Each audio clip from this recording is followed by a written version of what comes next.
Hello students, welcome to YouTube channel of Gyan Jyoti senior secondary school स्पितो। तो बेटा, अभी तक किसी ने अगर ये चैनल सब्सक्राइब नहीं किया है तो चैनल जरूर सब्सक्राइब कर लो, क्योंकि नई नई वीडियोस, इंफॉर्मेशनल वीडियोस आपके सामने आएंगी। और बेल आइकॉन का बटन भी दबा देना है। तो आपका ये चैप्टर चला हुआ है, सेकंड चैप्टर केमिस्ट्री का 10th में, एसिड्स, बेसिस एंड साल्ट्स, अम्ल, क्षार और लवण। तो कुछ बातें आपको पिछली वीडियो में मैंने बताई थी और कुछ आज समझ लो। पीएच वैल्यू, ये टॉपिक है पीएच वैल्यू। पीएच वैल्यू का पिछली वीडियो में जिक्र किया था मैंने, लेकिन डिटेल नहीं बताई थी। अब डिटेल समझ लो क्या होता है। ये पीएच वैल्यू एक मान होता है, पीएच मान। ये एक डिजिट होती है, संख्या होती है। जैसे 1 पीएच वैल्यू है, 5 है पीएच वैल्यू, 6 है, 10 है, ऐसे ये एक संख्या होती है। तो ये होता क्या है एक्चुअली में? ये होता है minus log H plus ion with base 10।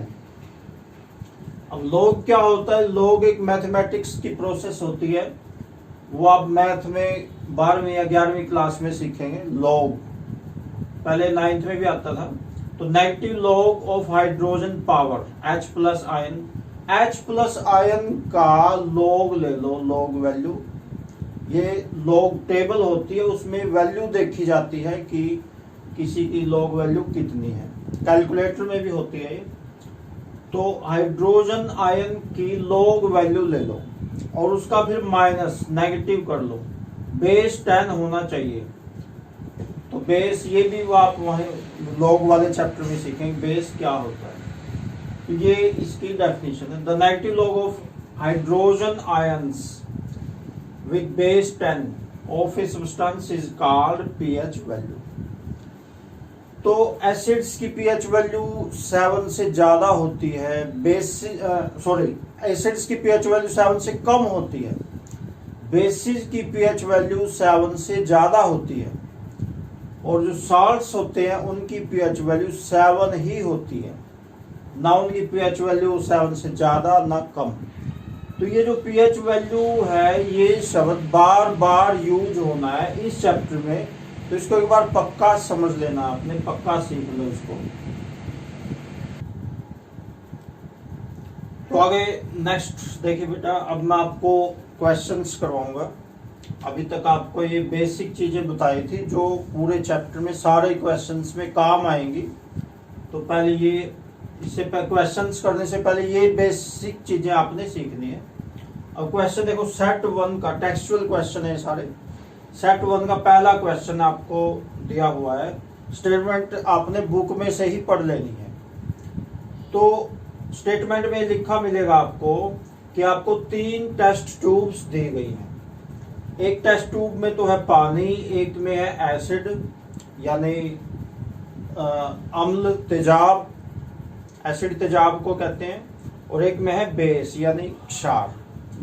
तीनों देखने में बिल्कुल एक जैसे, पानी जैसे लग रहे हैं तीनों देखने में। आपको नहीं पता है कि कौन सी टेस्ट ट्यूब में क्या है, और आपको सिर्फ एक चीज और दे रखी है, वो है रेड लिटमस। ओनली ये आपको दिया हुआ है। रेड लिटमस से आपने बताना है कि कौन सी टेस्ट ट्यूब में क्या क्या चीज है।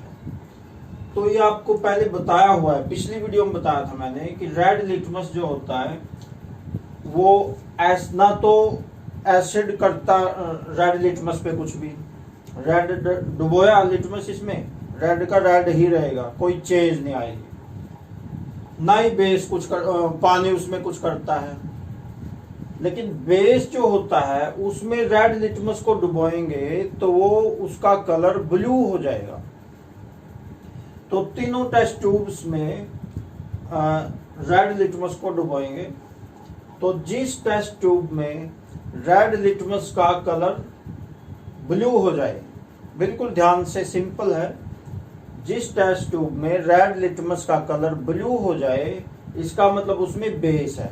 उसको फिर एक साइड में कर दो। बेस तो पता लग गया कि फलां टेस्ट ट्यूब में बेस है। अगर पहली में ही रेड से ब्लू हो जाए तो फिर बाकियों में नहीं डुबोना उसको।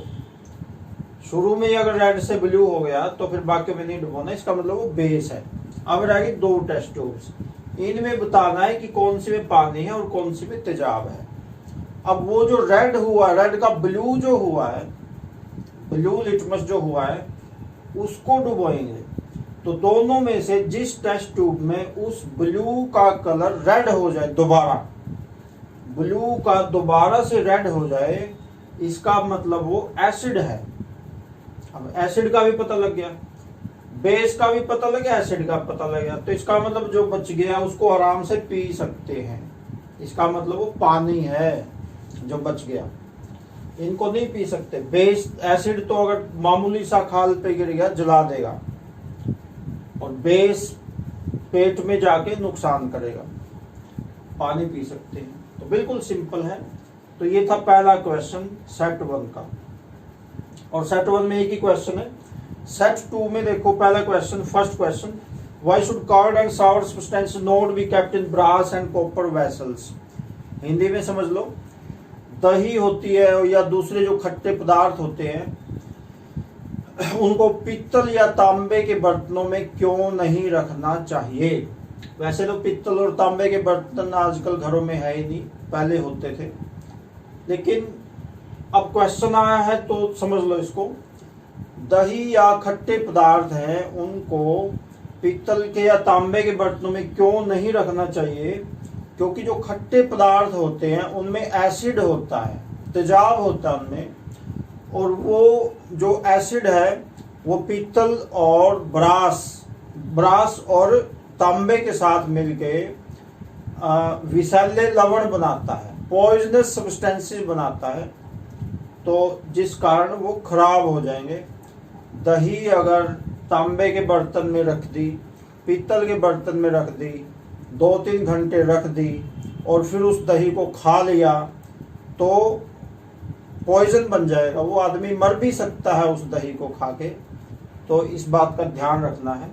तो यही क्वेश्चन है कि खट्टे पदार्थों को पीतल या तांबे के बर्तनों में नहीं रखना चाहिए, और रख दिया तो वो खराब हो, जहर बन जाएगा, वो पॉइजन बन जाएगा, उसको फिर खाना नहीं है।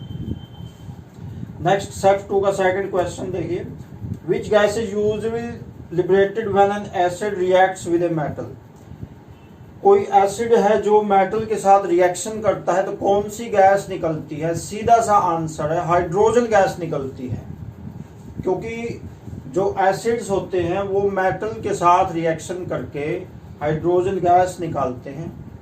और ये बात आपको आगे एक चैप्टर आएगा उसमें भी काम आएगी, मेटल्स नॉन मेटल्स वाला, उसमें भी ये क्वेश्चन, यही क्वेश्चन आएगा, बात भी काम आएगी वहाँ पे, कि एसिड जो होते हैं वो मेटल के साथ रिएक्शन करके हाइड्रोजन गैस निकालते हैं। और ये लैब में आपको बनाई भी थी जिसमें धमाका सा हुआ था। तो वो गैस जार में धमाका होता है, आग भी निकलती है। तो ये आपको लैब में भी एक्सपेरिमेंट करवाया हुआ है। तो ये वही क्वेश्चन है कि कौन सी गैस निकलती है? हाइड्रोजन गैस निकलती है। अब कहते हैं इसका एग्जाम्पल भी दो। तो एग्जाम्पल आपको करवाया हुआ है लैब में। और एक और समझ लो, जैसे जिंक प्लस 2HCl, बहुत एग्जाम्पल हैं। सल्फ्यूरिक एसिड के साथ भी एग्जाम्पल, बहुत से एग्जाम्पल्स हैं। एक मैं दे देता हूं आपको, जिंक और हाइड्रोक्लोरिक एसिड की रिएक्शन। तो ZnCl2, ये जो दो Cl है ये जिंक के साथ लग जाएंगे जाके। तो डिस्प्लेसमेंट रिएक्शन का भी एग्जाम्पल है ZnCl2। और ये जो 2H है ये H2 बन जाएंगे प्लस H2, ये हाइड्रोजन गैस निकली, एग्जाम्पल हो गया। आगे नेक्स्ट थर्ड क्वेश्चन देखिए, metal compound A reacts with dilute hydrochloric acid to produce effervescence. Effervescence क्या होता है? एकदम से बुदबुदाहट निकलती है, ऐसे बुलबुले से निकलेंगे और थोड़ी बदबू से निकलेगी, उसको एफॉर्सिन कहते हैं। The gas evolve extinguishes a burning candle. और उसमें से जो गैस निकलती है वो एक्सटिंग्विश का मतलब बुझा देना, जलती हुई मोमबत्ती को वो बुझा देती है। तो राइट बैलेंस्ड, ये भी आपको करवाया हुआ है लैब में एक्सपेरिमेंट, कि बैलेंस्ड इक्वेशन लिखनी है और उस कंपाउंड का नाम लिखना है। तो बिल्कुल सिंपल है, वो कंपाउंड है कैल्शियम कार्बोनेट। कैल्शियम कार्बोनेट में हाइड्रोक्लोरिक एसिड जब डालते हैं तो वो न्यूट्रलाइजेशन रिएक्शन होती है। एसिड और बेस दोनों को मिला दे तो वो ना एसिड बचेगा ना वो बेस बचेगा, दोनों खत्म हो जाएंगे और वो न्यूट्रलाइजेशन रिएक्शन होती है। तो उस केमिकल का नाम है कैल्शियम कार्बोनेट।